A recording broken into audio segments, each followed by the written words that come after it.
বাংলাদেশি পণ্য আমদানিতে কড়াকড়িতে ক্ষতির মুখে পড়বে ভারত নিজেই। এ থেকে স্পষ্ট বাংলাদেশকে দুর্বল করতে গিয়ে নিজেই বিপদে ভারত। ভারত বাংলাদেশ থেকে পোশাকসহ কিছু পণ্য স্থলবন্দর দিয়ে আমদানিতে কড়াকড়ি আরোপ করেছে, যার পরিণতিতে ক্ষতির মুখে পড়বে ভারত নিজেই। এই ক্ষতির মুখে পড়বে সীমান্ত রাজ্যগুলো, বিশেষ করে পশ্চিমবঙ্গ। ভারত সরকারের এই সিদ্ধান্তে সবচেয়ে বেশি প্রভাব পড়বে ভারতের কর্মসংস্থান ও পরিবহন খাতে।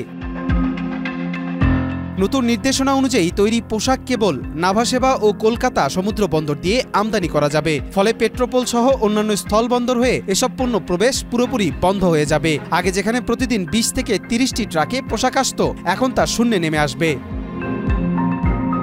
পেট্রোপল ক্লিয়ারিং এজেন্টস অ্যাসোসিয়েশনের সদস্যদের মাধ্যমে জানা যায়, এর ফলে চালক, সহকারী ও লজিস্টিক কর্মীদের বড় ধরনের অর্থনৈতিক সংকটে পড়তে হবে। এলএমই সার্টিফাইড বিশ্বসেরা কপারে তৈরি ওয়ালটন কেবলস, যা আপনার স্থাপনাকে রাখবে সব সময় নিরাপদ। এতে পশ্চিমবঙ্গ সহ ভারতের উত্তর পূর্বাঞ্চলে ব্যবসা ও কর্মসংস্থান খাতে চাপ সৃষ্টি হবে। অন্যদিকে সমুদ্রপথে পণ্য আনতে বেশি সময় লাগায় অনেক ব্যবসায়ী এতে আগ্রহ দেখাচ্ছেন না। ফলে ভারত নিজের অভ্যন্তরেই বাণিজ্যিক ক্ষতির মুখে পড়তে পারে।